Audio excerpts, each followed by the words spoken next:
103쪽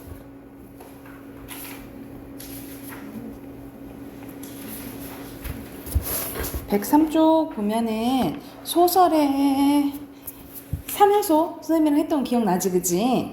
소설의 3요소랑 그리고 인물의 제시 방법 그리고 구성 단계가 이제 나와요. 자, 소설의 3요소는 저번 시간에도 말했듯이 주제, 구성, 문체입니다. 주제는 소설에서 작가가 전달하고자 하는 중심 생각을 주제라고 하고요. 구성은 주제를 효과적으로 드러내기 위해서 이야기를 하나의 흐름으로 짜는 것, 그걸 어떻게 이루어져 있는지라고 생각하시면 되고, 문체는 문장에 드러난 작가만의 독특한 어투로 개성이 드러난다라고 했잖아요. 특히 문체는 무엇을 통해서 드러난다 했지?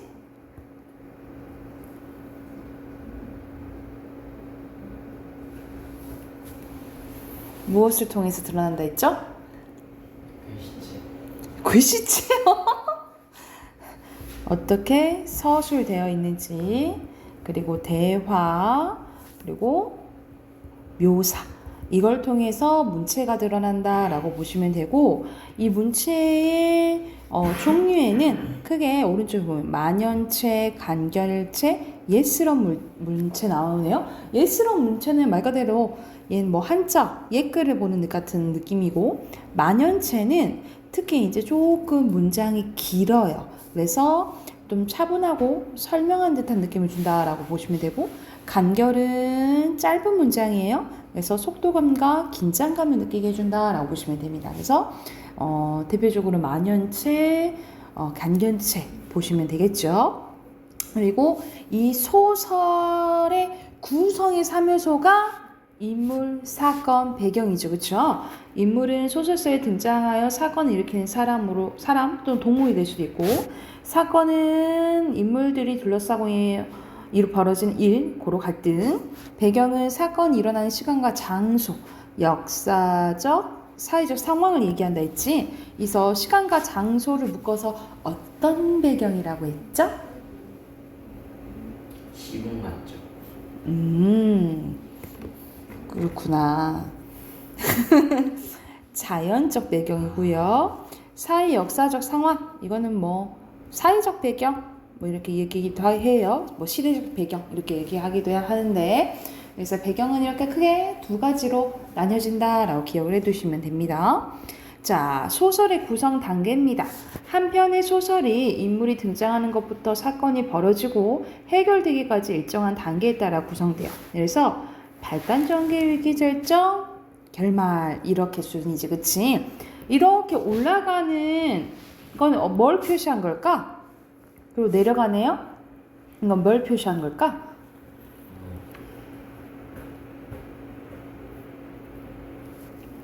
갈등. 그렇지, 갈등의 정도를 표시한 거예요.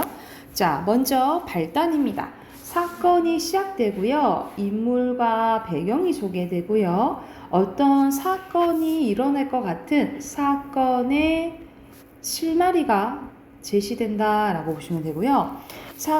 전개 부분에서 사건이 진행되면서 뭐가 시작되냐면 갈등이 시작됩니다. 그래서 이것도 저번 시간에 했었어. 우리 여기서 다 그런 건 아닌데 이어질 사건이나 결말을 암시하는 부분이 여기에서 진행됩니다. 비옥시요. 기억나죠? 그게 뭐지요? 비읍시오만 기억하면 안 되지. 어머?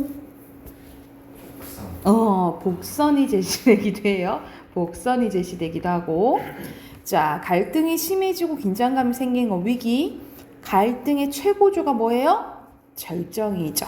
그리고 어떤 사건이 일이 어떻게 해결될 것 같은 사건 해결의 실마리가 제공되는 게 절정 단계라 생각하시면 되고요. 마지막 결말, 사건이 마무리되고 갈등이 해소되고요. 자, 주제가 드러나고 그리고 주인공의 운명이 결정된다라고 보시면 됩니다.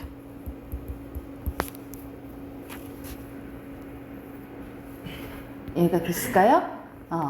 그래서 여기 예시는 주요섭의 사랑 손님과 어머니인데 예를 들어서 우리 집 식구는 어머니 나고요, 외삼촌이 있고요, 뭐 큰 외삼촌이 있고요, 웬 사내가 왔습니다 하면서 여기 저희 첫 부분 같지, 그치? 그래서 발단 부분이라고 추론할 수 있고요. 밑에는 인물 제시, 성격 제시 방법이요. 크게 두 가지로 나눠지거든요. 두 가지를 어떻게 나누죠? 직접 제시와 간접 제시로 나눠지는데, 직접 제시는 말 그대로 소설 속에서 이야기를 전하는 서술자가 인물의 성격을 직접 얘기를 해주는 거예요. 그래서 이거는 같은 말로 설명적 제시. 그럼 다 설명해 주니까 길이가 조금 짧아질 수 있겠죠. 그래서 요약적 제시라고 보시면 됩니다. 그에 반해 간접 제시는 서술자가 인물의 성격을 직접 말하지 않고 인물의 행동이나 외모, 대화 등을 통해서 간접적으로 드러내는 거예요. 그래서 이거는 그냥 보여준다고 해서 장면적 제시, 극적 제시라고 보시면 됩니다.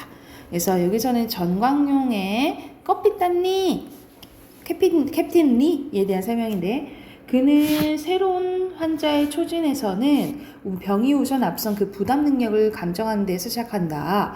돈이 있는지 먼저 본다는 거죠. 신통치 않다고 느껴질 경우에는, 돈이 없다고 생각할 경우에는 무슨 핑계를 대든 대는 그것도 자기가 직접 나서는 것이 아니라 간호원도로 따돌리게 한다라는 거예요. 이건 행동을 얘기하는 거잖아, 그쵸? 행동을 얘기하는 거니까 무슨 제시? 간접 제시요. 직접 제시는 그는 이렇게 이기적이다, 그는 또는 뭐 성실하다, 이런 식으로 말해줘야지 직접 제시라고 생각하시면 돼요. 예, 됐나요?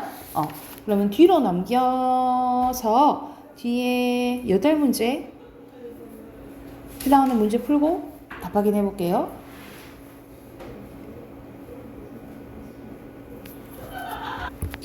답 확인해 볼게요. 여기서 등장인물은 바우지요. 그리고 바우가 서 있는 곳, 즉 배경은 어디예요? 산을 내려와서 언덕 위로 올라갔지요. 그리고 밑에 보면은 갈바스의 영감이 뚜고하보지 못하게 하는 사람을 물에 던졌잖아. 그래서 갈등이 극에 달았대. 그러면 절정에 해당되는 거고요. 그리고 권력의 횡포에 맞서 삶의 터전을 지키려는 사람의 저항을 다룬 주제고요. 자, 밑에는 청허라는 인물이 나오죠. 인물 소개하고 있으므로 전개입니까? 인물 소개하는 처음 단계는 발단이죠. X. 그리고 청허의 성격을 직접 제시로 나오고 있나요?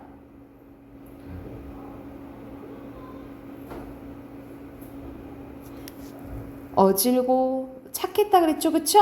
직접 제시 맞네요. 자, 그리고 밑에 순서대로 타지, 일대기입니다. 자, 98쪽으로 가볼게요. 98쪽. 첫 번째 소설은요, 김원일의 연날리기 할 때 연이에요. 연이라는 이제 소설입니다.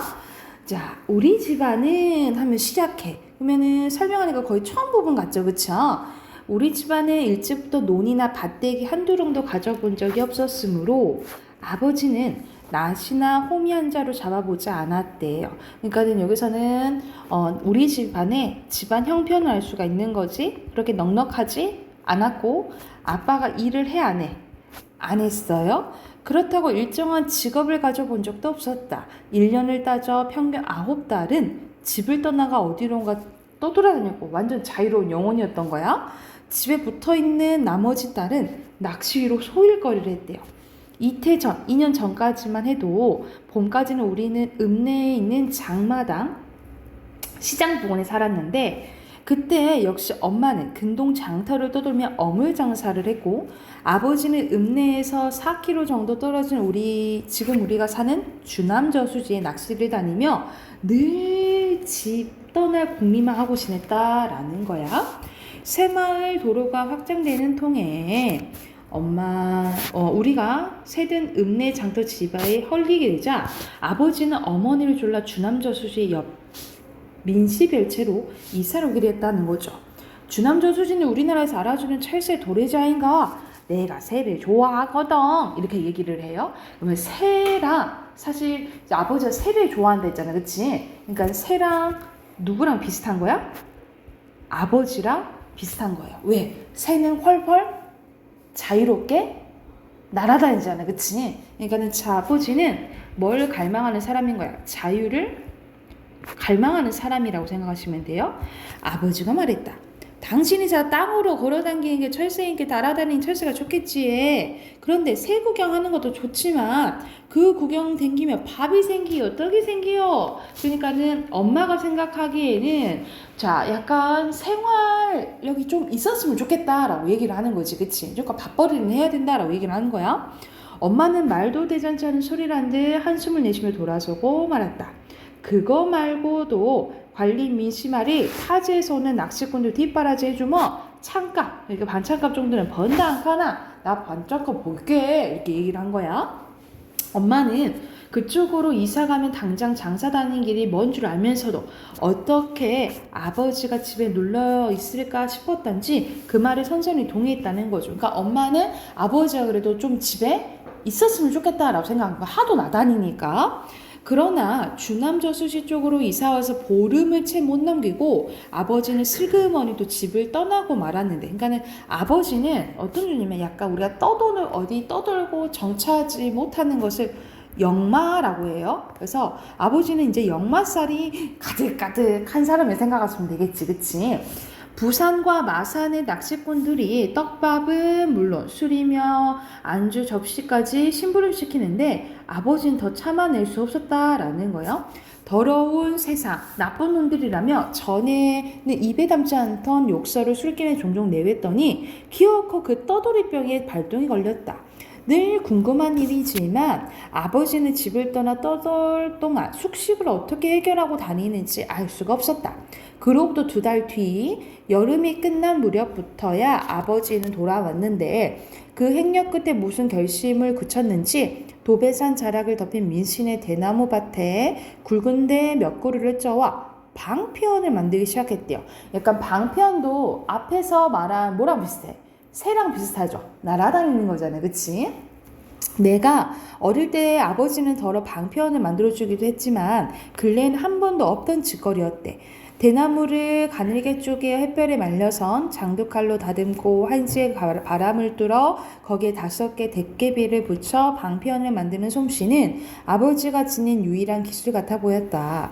천장 가운데 태극문이나 붉은 원을 오려 붙여 만든 연이 큰 놈은 2번 접은 신문지만 했고 작은 놈은 교과서만한 크기도 있었다라는 거죠. 겨울화도 아닌데 그 많은 연을 어디다 팔락합니까? 내가 물으니까 꼭 돈이 목적에서 맹그나 쓸모없어도 맹그고 싶으면 맹그지. 참새가 날락하면 기러기만큼 와 하늘 높이 못 날겠노. 먼 데까지는 갈 필요가 없으니까 지 오르만큼 오르고 말지. 아버지가 쓸데없는 비유를 곁들였대. 옛적에 연 맹그러졌다는 돌아가신 할아버지 생각이 나서 만들어요? 라고 얘기를 하니까 사람은 어디 갈 목적이 없어도 어떤 때는 연매키로 그냥 멀리 떠나고 싶은 꿈이 있는 기라. 그러니까 아버지는 그냥 떠나고 싶은 거예요. 그런 꿈이 없이 일만 하는 사람은 꼭 개미 같대. 사람은 개미가 아니지 않냐. 돈 벌라고 밤낮으로 일만 하는 사람을 보면 사람과 사람 사는 목적이 저런가 싶을 때가 있다라는 거죠. 그 사람들이 보면 내 같은 사람이 쓸모없이 보일지 몰라도 자기가 보기에는 그 개미처럼 일하는 사람들이 어떻게 보인다 이 말이야? 왜 저렇게 사나라고 싶다라는 거지. 여기에서 이제 아버지의 약간 인생관이 드러난다라고 보시면 되겠죠. 아버지가 어설픈 미소를 띄어 보였대. 그래서 결국 여기서는 제목이 연이잖아요. 그 연은 이제 아버지를 조금 의미한다라고 보시면 돼요. 그래서 여기서는 이제 1인칭 아버지를 관찰하는 관찰자 시점이고요. 주제는 말 그대로 아까 전에 역마살 얘기했지? 역마살을 타고난 아버지의 삶에 대해서 이야기한 소설이라고 보시면 되고, 중심 인물 아버지, 어머니, 나 나오죠. 그리고 배경은 여름이 끝날 무렵. 그리고 원래 장근처에 살았는데 주남 저수지 근처로 이사를 갔다 그랬죠.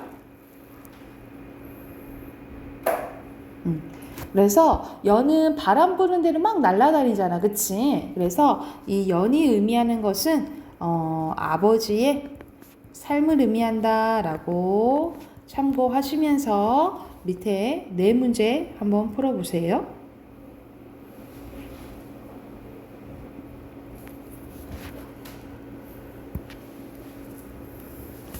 아버지,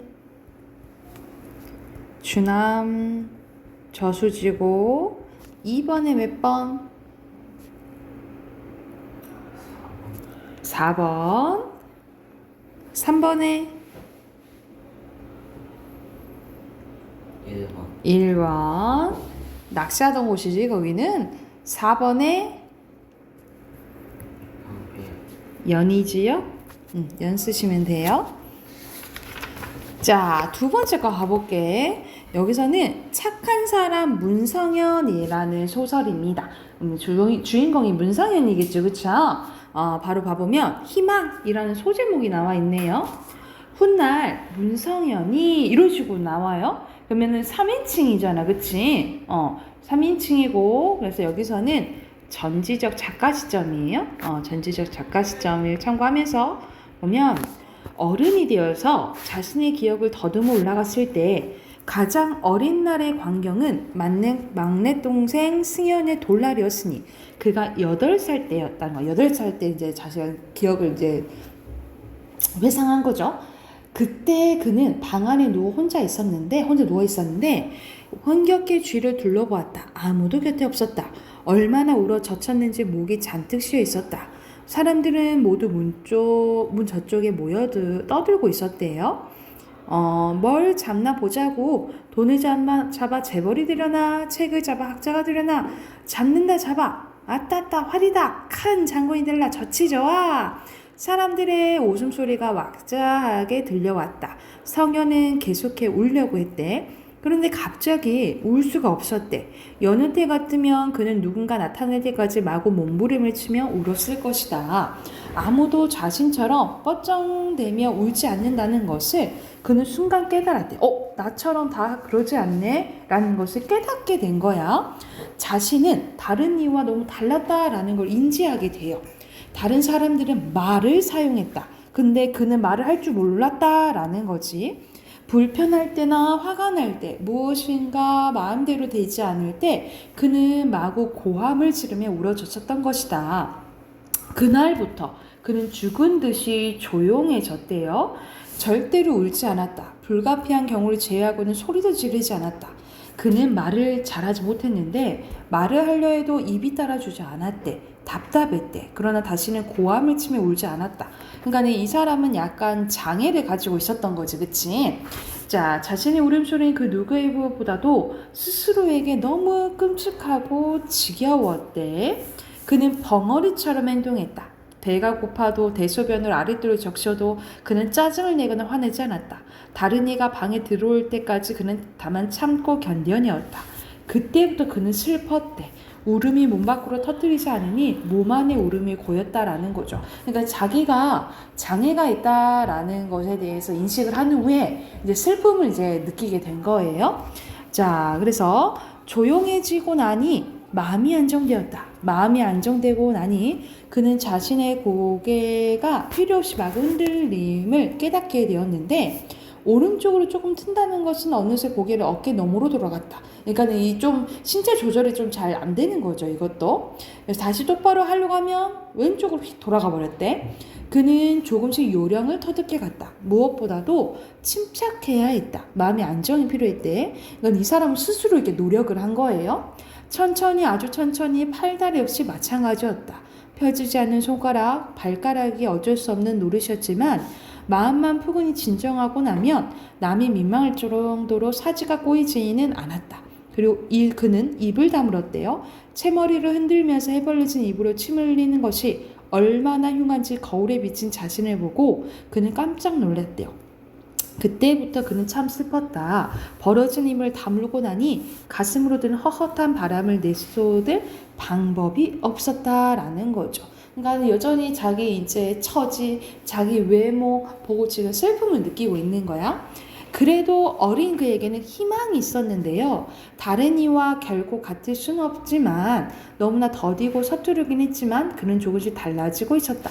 뻣뻣한 채로 자라는 그의 몸피. 그는 그때 고작 10대였던 것이다. 힘겹길 짝이 없지만 그는 텔레비전을 기어가 자신이 보고 싶을 때 그것을 켤 수 있게 되었고, 그리고 라디오를 켜고 끌 줄 알게 되었대. 선풍기도 작동할 수 있게 되었다. 그 후 그는 무엇보다도 중요한 결심하게 되었는데 혼자 앉는 법을 익히기로 결심했다라는 거죠. 그러니까는 지금 그냥 나 장애 있다고 포기하는 게 아니라 이 장애를 조금이라도 극복하려고 노력하는 모습이 나오는 거죠. 2달 지난 어느 날 그는 드디어 혼자 앉기에 성공했다. 두 번째로 혼자 앉는 것은 그때로부터 보름이 지난 어느 저녁 때 일이었는데 그는 요령을 터득해갔다. 재빨리 상체를 들어올리고 반동을 이용하는 방법이었다. 그가 제대로 앉는 데는 적어도 5분 이상의 시간이 소요됐는데 그는 시간을 줄이기에 익숙하게 앉기 위한 연습을 계속한 거예요. 노력을 계속한 거지. 그가 앉는 연습을 한 건너편 벽은 꼴이 많이 아니었대. 아쉬운 대로 덧붙인 도배지가 2, 3일이면 흙과 함께 떨어져 나갔다. 벽 속의 외열기가 허옇게 드러나는 참이었다. 어머니가 환히 웃으셨대. 그래 성현아, 그깟 흙벽 뻥 뚫어버려라. 혼자 앉는 법을 익히고 나니 휠체어에 앉는 것도 훨씬 편했다. 누구보다도 신이 나신 분이 아버지였다. 주말이 되면 아버지는 성현을 휠체어에 태워 골목 밖으로 데려나갔다. 수많은 사람들, 차들, 상점들, 아버지가 들뜬 목소리로 그에게 물었다. 성현아, 힘드냐? 안 힘들지? 하나도 안 힘들지? 물론 하나도 힘이 들지 않았다. 힘들다니, 더더욱 힘든 고난이 한꺼번에 몰려온다 해도 그는 절대로 힘들 수가 없었다. 그는 이제 곧 다른 사람들처럼 서고 걷고 달릴 참이었대. 아버지는 끝없이 휠체어를 밀었다. 보도블록으로 포장된 모든 길이 이참에 다 걸어낼 참이었다라고 하면서 장애를 이제 인식하고 계속 노력을 했던 이제 문성현에 대해서 이야기한 소설이라고 생각을 하시면 돼요. 그래서 주제는요, 주제 쓸게 장애인의 삶을 통해 바라본 인간의 존엄성에 대해서 얘기했고요. 중심 인물은 당연히 문성현이죠. 문성현. 그리고 배경은 문성현의 집. 그리고 뭐 골목밥. 그 떠올린 시간은 막내 동생의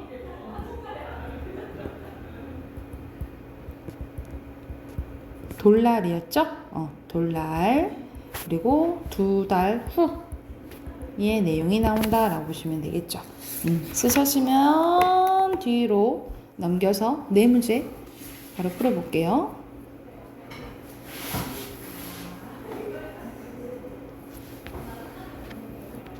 답하기 순서대로 문성현 방안 6번이 아닌 거 2번 7번에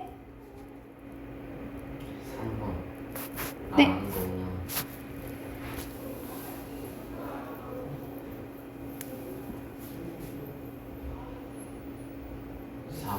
4번이고요. 8번에 문성현이죠. 자, 문법 꺼내봅시다. 문법 90쪽이에요. 여기서 담화예요. 담화는 이야기하는 상황이라고 보시면 되는데 아마 2학기 때 시험 범위로 나올 거예요. 나올 거예요. 자, 담화는 다른 사람들과 의사소통하기 위해서 일정한 상황에서 말을 주고받을 때 자신의 생각을 실제 문장으로 나타낸 것을 발화라고 하고요. 이 발화가 모여서 하나의 의미를 이룬 덩어리를 담화라고 합니다. 그래서 형호야 라고 했잖아. 형호야가 하나의 발화고요. 형호야, 네, 이런 식으로 나타나면 이게 담화가 된다라고 생각하시면 돼요. 이해됐나요? 그래서 이 담화는 간단하게 말하면 발화의 연속체라고 보시면 됩니다. 발화의 연속체예요. 자, 이 담화는요 어떻게 이루어져 있냐면 네 가지로 이루어져 있습니다. 당연히 말하는 상황이니까 말하고 듣는 사람이 있어야겠죠. 그래서 화자, 청자, 그리고 전하는 내용, 그리고 맥락이 있어야 돼. 이렇게 네 가지예요. 다시 한번 뭐라고? 화자, 청자, 전하는 내용, 맥락이 있어야 된다라고 보시면 됩니다. 근데 말하는 것뿐만 아니라 글로 쓰는 것도 해당이 돼요. 보면은 화자, 청자 대신에 글쓴이, 독자, 작가, 독자 이렇게 될 수 있겠지, 그치? 자, 근데 이 맥락이요. 이 맥락이 두 가지로 나뉘어집니다. 상황 맥락과 사회 문화적 맥락으로 나뉘어져요. 자, 상황 맥락은 담화가 이루어지는 시간이나 공간적인 상황이거나 말하는 이의 의도나 목적이거나 화자와 청자의 위치나 관계와 관련됐다라고 보시면 돼요. 여기 번호 매겨볼까? 다시 한번 상황 맥락과 관련된 거는 시간과 공간이 다르거나 말하는 이의 의도나 목적, 말하는 이와 듣는 이의 위치나 관계에 따라서 의미가 달라질 수 있다라고 생각하시면 돼요. 예를 들어서 똑같은 어떠세요? 라는 말도 예를 들어서 병원에서 어떠세요? 라고 물어봤어. 그럼 뭘 물어보는 거예요?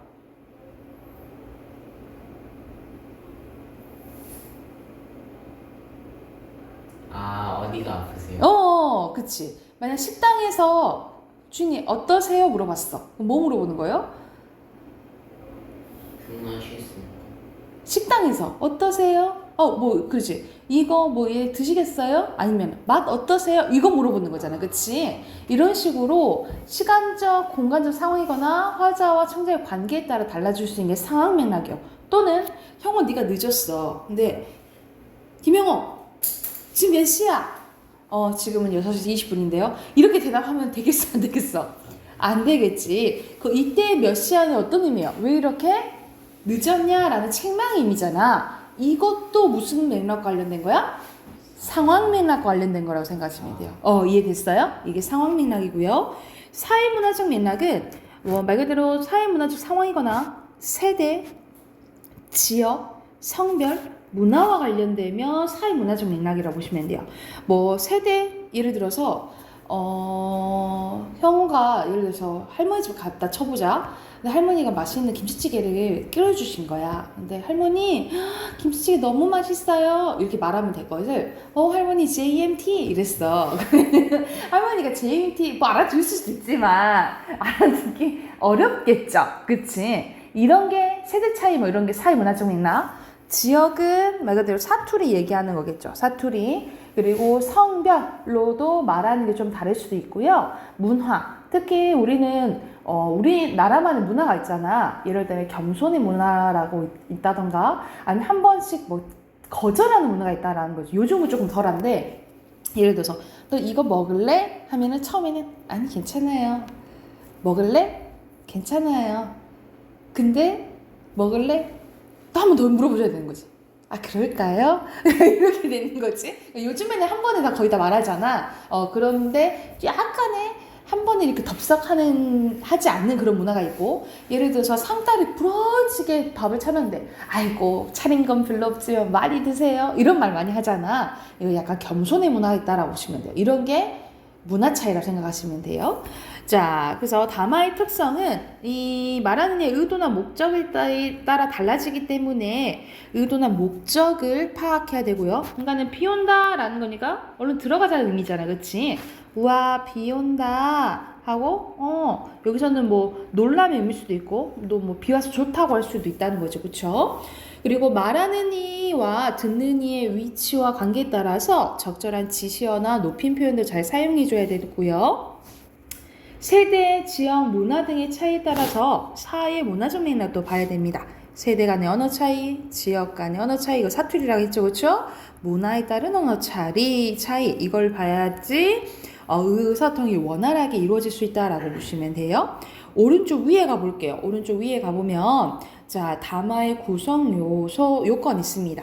이 담화의 구성 요건 두 가지가 있는데 담화는 뭘 갖춰야 되냐면 통일성이랑 응집성을 갖춰야 돼요. 뭘 갖춰야 돼? 통일성이랑 응집성. 통일성은 하나의 주제로 밀접하게 연결되어 있는 걸 얘기해요. 그래서 예를 들어서 너랑 나랑 축구 얘기하고 있는데 누군가 와가지고 갑자기 드라마 얘기를 해. 그러면 우리는 뭐야 몸이 이렇게 되겠잖아. 하나의 주제와 관련돼서 얘기를 해줘야 되고, 응집성은 지시어나 접속어를 통해서 담화가 긴밀하게 발화들이 긴밀하게 연결되는 것을 얘기를 해요. 그래서 앞에서 만약 그가 남자가 나왔으면 남자를 지칭하는 그를 잘 뭐 사용해 준다던가 아니면 접속 표현 같은 거 있죠.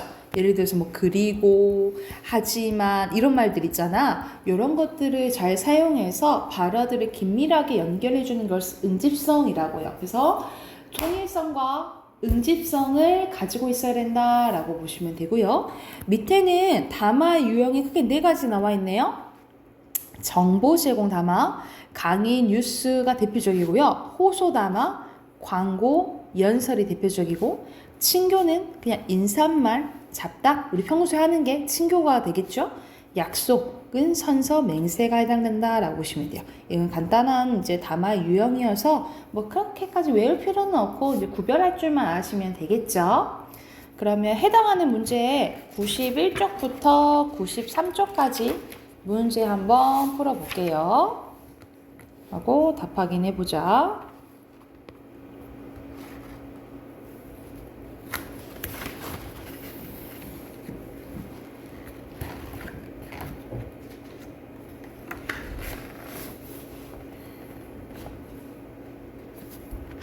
답 확인해봅시다. 순서대로 1번에 담화, 2번에 청자, 3번에 상황 맥락, 4번에 세대고요. 자, 여기서는 공간적 배경집 맞아요? 맞고요. 그리고 존댓말 하는 이유는 자신과 청재 관계 고려했기 때문이죠. 그쵸? 엄마니까. 그리고 원활하게 이루어지지 않는 것은 세대 간의 언어 차이 때문이에요. 세대 간의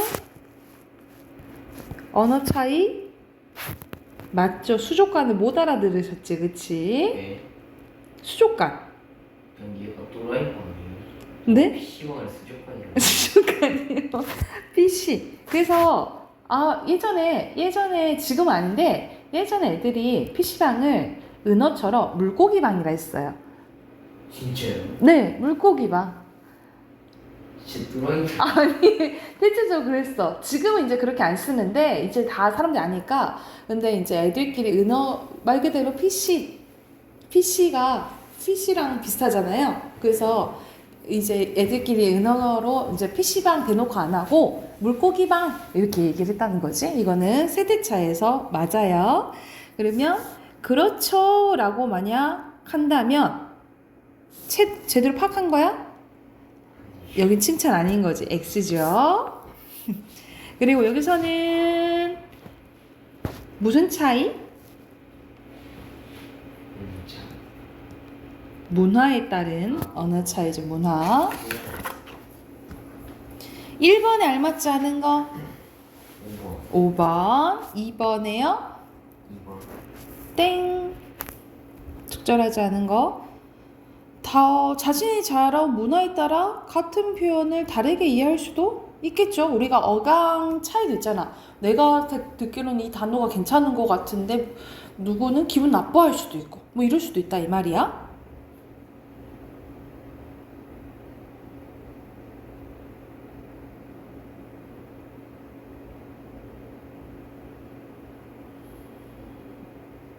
알맞지 않은 거 몇 번일까요?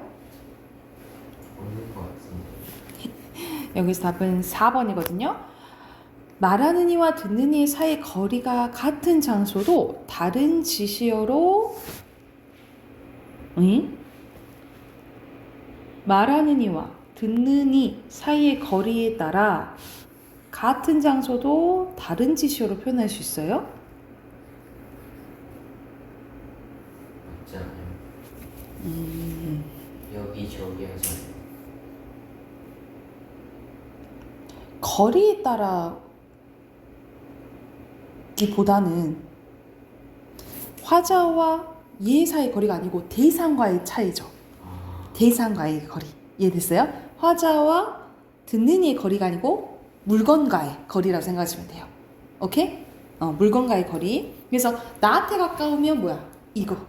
상대방한테 가까우면 저거. 그거.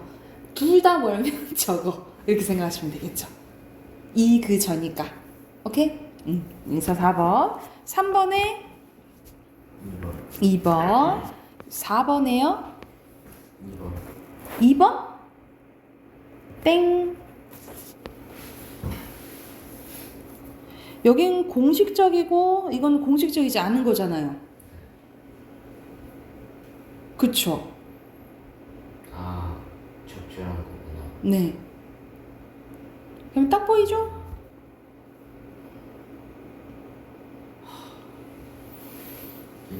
1번이 1번이죠. 5번에 5번. 5번입니다. 우리 문제 조금만 더 풀게요. 뒤로 가요. 150쪽으로 갑니다. 150쪽. 한 장만 풀면 돼. 150쪽이 아니다. 152쪽. 152쪽. 153쪽 문제 풀어볼게요.